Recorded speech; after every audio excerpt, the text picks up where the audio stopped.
8 de la mañana con 37 minutos y está con nosotros el doctor Mathieu Lecoin, que como siempre recurrimos a él para el análisis político de la coyuntura.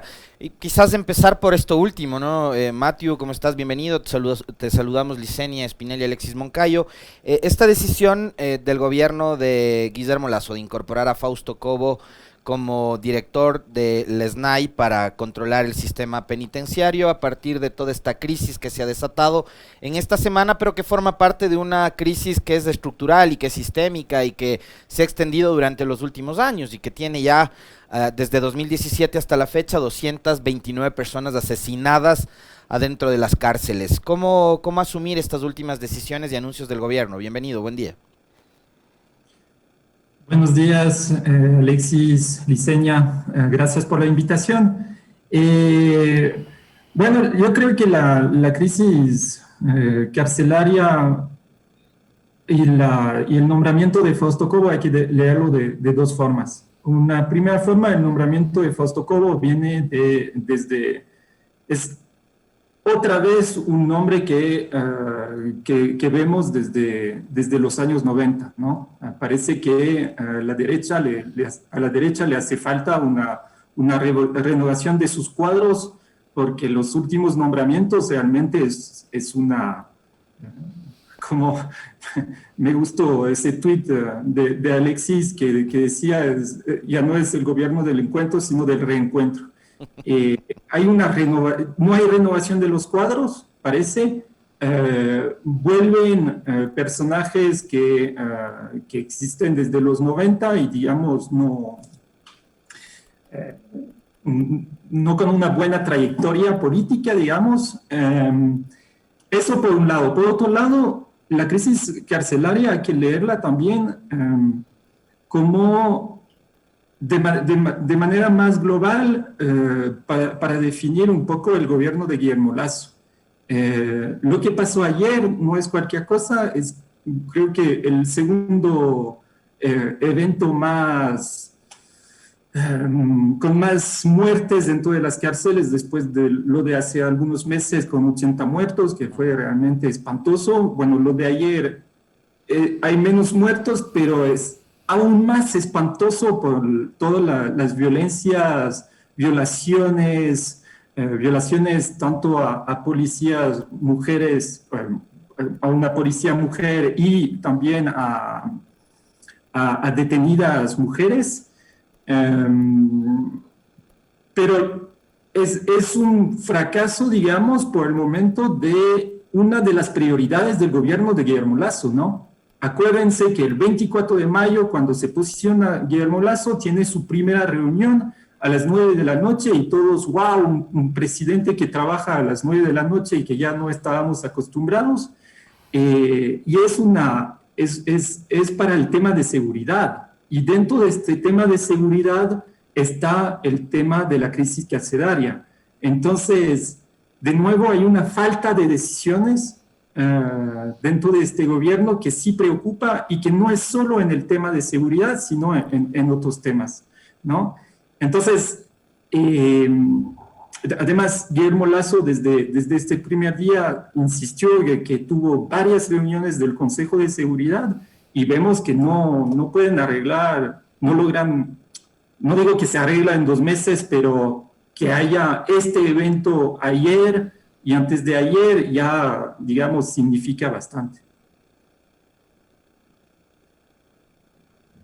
Mathieu, ¿qué decir respecto a otros aspectos de la administración gubernamental en estos ya casi 2 meses? Por ejemplo, en el tema sanitario, es mi criterio personal, creo que le está yendo bastante bien con el plan de vacunación y eso es una situación que nos debe congratular a todos porque se nota que se está haciendo esfuerzo por vacunar la mayor cantidad de gente posible. Pero ¿qué pasa en el tema económico? Por ejemplo, ya son 2 meses y todavía no hay un plan económico claro, concreto, que nos diga hacia qué dirección vamos a ir. En el ámbito de la seguridad, pues usted ya lo ha señalado en uno de los aspectos de la seguridad. ¿Cómo evaluar estas otras aristas de la administración gubernamental hasta el momento? Bueno, a nivel del plan de vacunación, sí, eso yo creo que ahí hubo al inicio era un poco, no caótico, pero bueno, es normal, pasaban después de un gobierno tan nefasto que de todas formas, digamos, no era tan fácil llegar y enrumbar, digamos, políticas públicas en todos los sentidos. Pero ahora ya está, el plan de vacunación, digamos, está en marcha, hicieron una buena negociación a nivel internacional, además tienen apoyo de sus aliados estratégicos como Estados Unidos, por ejemplo. Ahí va, es un plan de vacunación que es a la vez universalista y corporativista.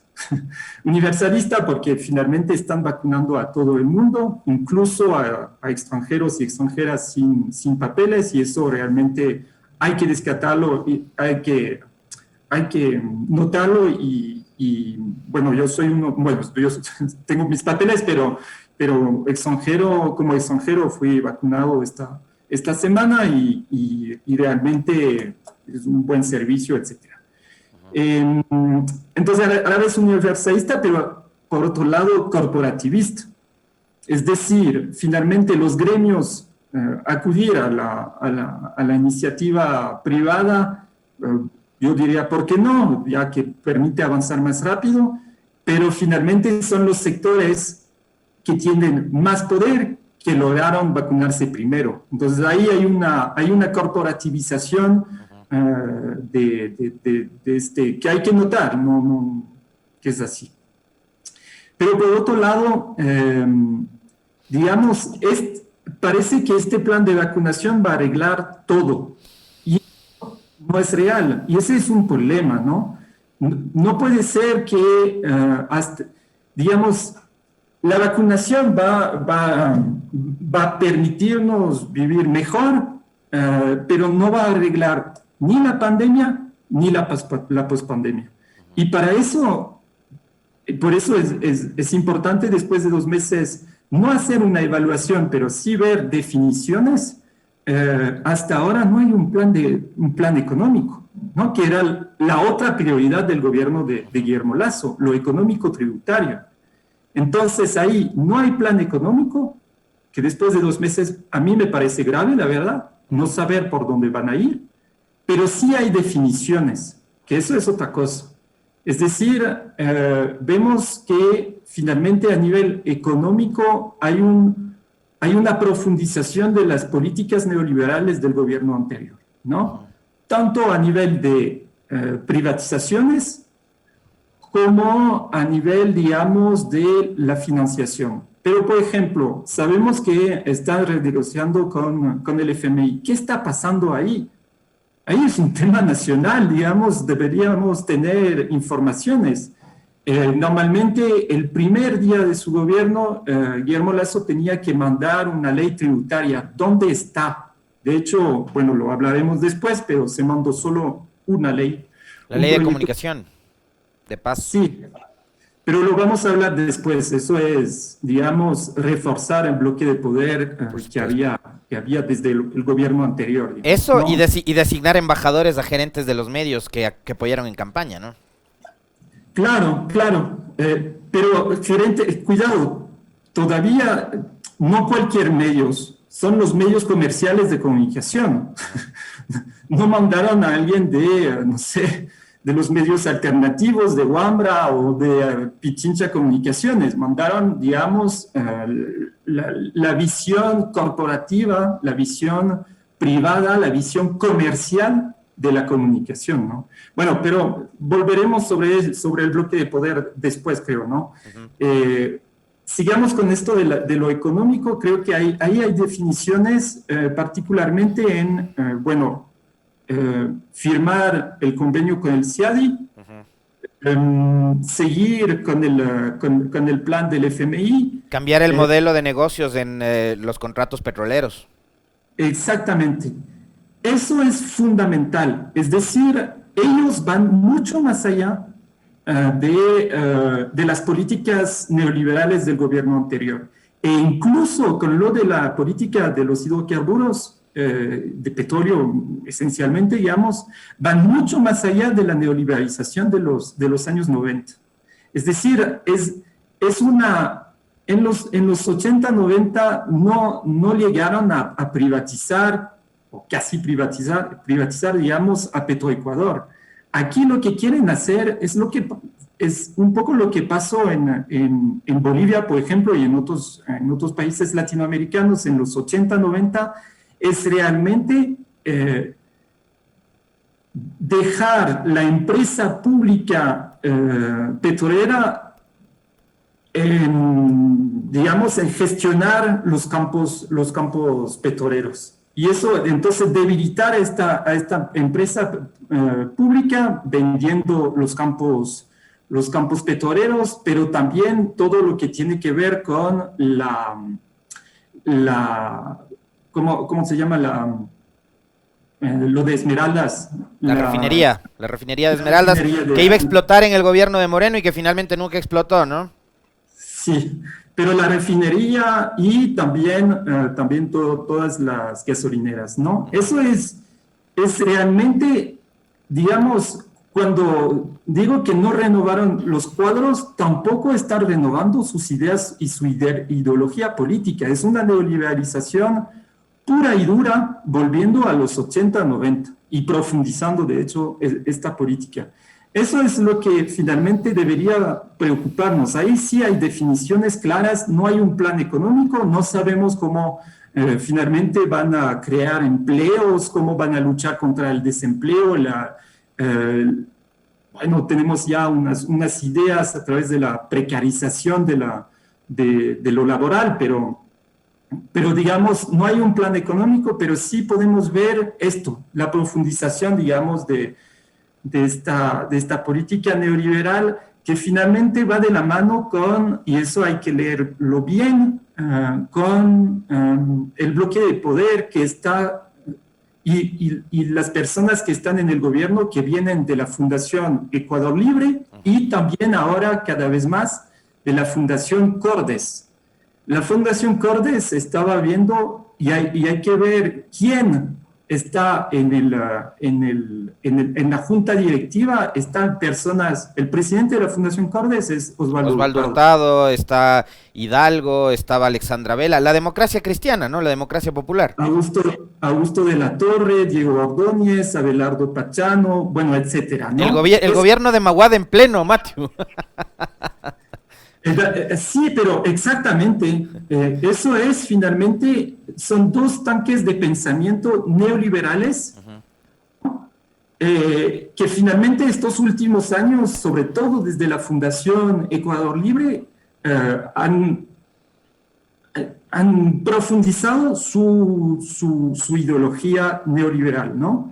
Y es el neoliberalismo puro y duro, ¿eh? Cuidado, no es así un poco por ahí, un poco por allá. Eso es puro y duro. Tienen solo una cátedra, y la cátedra en Fundación Ecuador Libre, y la cátedra se llama Hayek, que es el creador, digamos, el pensador que creó el neoliberalismo. No es cualquier cosa.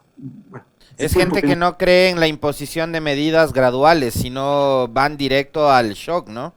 Que fue lo que pasó en la época de Maguad. Y además, ahí esta profundización del neoliberalismo, digamos, va de la mano con algo que ellos mismos criticaron, pero que finalmente no es sorprendente, porque el neoliberalismo, digamos, no es necesariamente amigo con la democracia, con un presidencialismo cada vez más fuerte.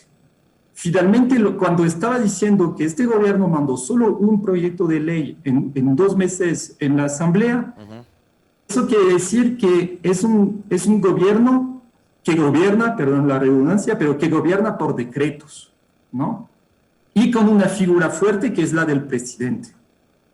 Entonces ellos finalmente, toda la derecha criticaba la constitución hiperpresidencialista, criticaba el gobierno de la Revolución Ciudadana como un gobierno hiperpresidencialista, pero finalmente ellos lo que están haciendo es volver, después de la paréntesis nefasta de los 4 años de desgobierno de Lenín Moreno, están volviendo a un presidencialismo fuerte, gobernando a través de decretos. Entonces, también por ahí tenemos definiciones. ¿Cuál es el sentido democrático del gobierno de Guillermo Lasso, ¿no? Y ahí, entonces, podemos ver cómo la visión, digamos, de la gestión democrática de los conflictos de este gobierno. Entonces, por un lado, un hiperpresidencialismo, por otro lado, las amenazas que son muy graves, las amenazas de si empiezan a movilizarse se van a la cárcel de manera indefinida.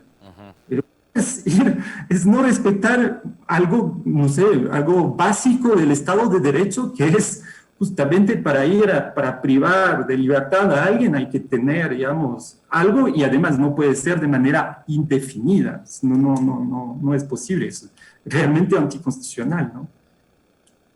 Matthew, usted dice que hemos vuelto a un hiperpresidencialismo. En estos más de 2 meses que tiene ya la Asamblea Nacional, ¿cuál ha sido su papel? ¿Cómo evaluarla también? ¿Qué papel ha jugado para que se dé este hiperpresidencialismo? Bueno, hasta ahora la Asamblea Nacional está entre resolver los vetos parciales a ciertos proyectos de ley que vienen desde la administración anterior y los juicios políticos. Yo creo que todavía ahora no, y eso es también el otro lado de la moneda a nivel político. Yo creo que si bien el gobierno de Guillermo Lasso todavía no define, digamos, todas sus políticas exactamente, digamos, goza de una cierta legitimidad, de una legitimidad bastante importante, ¿no? Y eso se ve en las cifras de las encuestas.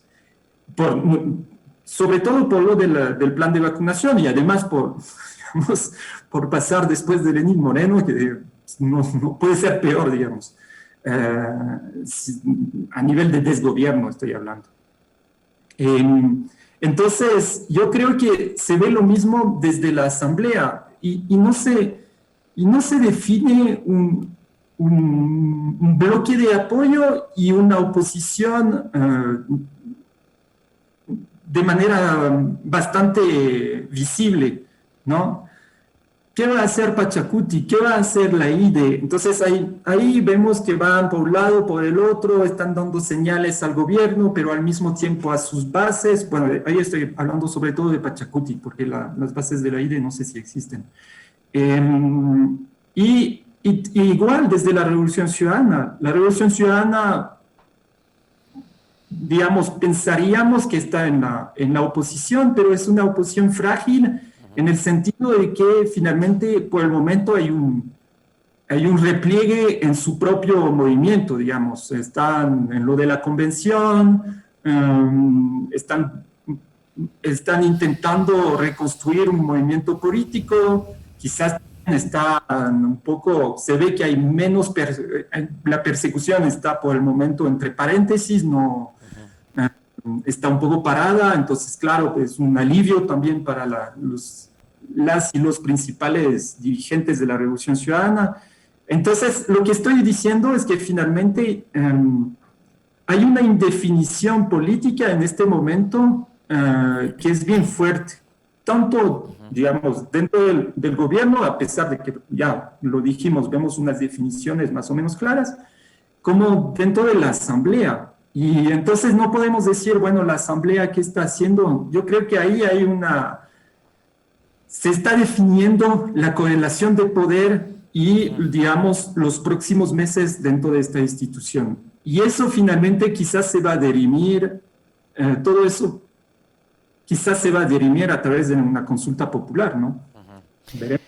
Y esa consulta popular podría ser la hoja de ruta política que está, digamos, planteando el gobierno para los próximos meses, Matthew, y probablemente esa estrategia también de, digamos, de parte del gobierno de no definir muy bien esa hoja de ruta, hace que la oposición tampoco defina su estrategia, ¿no? Le tiene como a tientas ahí a la oposición también. Claro, es decir, sigue mandando unos mensajes simbólicos, digamos, para unas cosas, sobre todo a nivel de reconocimiento, por ejemplo, LGBTI, también, pero finalmente, no, más allá de estos simbolismos, ¿cuál va a ser la política social del gobierno? Eso es una pregunta seria. Es decir, después de 4 años de recortes fuertes, de recortes a nivel de presupuesto dentro del sector social, no sabemos qué van a hacer ahí. ¿Van a inyectar más plata? ¿Sí? ¿No? Y bueno, a nivel de la consulta popular, yo no sé, porque, bueno, primero me parece, digamos, el actor casi el vocero del gobierno para la consulta popular es Fernando Villavicencio. No sé el por qué recibe a Fernando Villavicencio en Carondelet. Bueno, no lo sé, eso no, la verdad no logro entender bien eso, y según Villavicencio hay 3 preguntas, y estas 3 preguntas, digamos, no te indican tampoco una hoja de ruta, ¿no? Bueno, el tema veremos, pero están intentando reinstitucionalizar la Constitución de Montecristi, pero digamos, la Corte Constitucional ya se pronunció sobre dos de los 3 temas, ¿no? El tema de la eliminación del Consejo de Participación tiene que pasar es una reforma parcial de la Constitución, entonces tiene que tener otro camino, no puede llamar ahora a consulta popular sobre esto. Ya la Corte Constitucional lo dijo, entonces tiene que respetar también la Corte Constitucional y el Estado de Derecho, ¿no? Y además, pero eso, de nuevo, no vamos a analizar, digamos, las preguntas porque todavía no lo sabemos, pero si van por ahí, yo diría, la crisis carcelaria lo arreglas con mano dura. Hay un problema, digamos, de corrupción en la empresa pública Petroecuador, la privatizas. Hay un problema de funcionamiento del Consejo de Participación, lo eliminas. A lo que quiero llegar es que hay una pereza intelectual de pensar los problemas políticos y en vez de mejorar, por ejemplo, el Consejo de Participación, lo eliminas y ya está. Es mejor eliminar los problemas así que pensar en la mejora de una institución que yo creo que es necesaria, que hay que mejorarla, hay que repensarla, eso es real, pero es poner a la participación ciudadana, porque nos olvidamos mucho de eso y pensamos que el Consejo de Participación solo nombra a las autoridades del Estado, pero de manera prioritaria es pensar la participación ciudadana y además elevarlo como una función del Estado. Es decir, es la integración de la sociedad dentro del Estado, más allá de la democracia representativa, ¿no? Entonces, lo del Consejo de Participación Ciudadana y de Control Social tiene 2 ramas. Entonces, ellos lo que quieren hacer es pasar el nombramiento de las autoridades, entonces, entre comillas, el control social a un posible Senado y dejar todo el tema de la participación ciudadana en el olvido. Eso también tiene un sentido político, ¿no? Es decir, finalmente no están pensando la sociedad y la participación ciudadana como algo prioritario del Estado, ¿no? Entonces, muchísimas gracias. Muchísimas gracias, Mati. Se nos agotó ya el tiempo. Le agradecemos, como siempre, por la gentileza, por habernos acompañado en esta entrevista. Mathieu Lecuan, politólogo que ha estado con nosotros. Muy amable, Mathieu.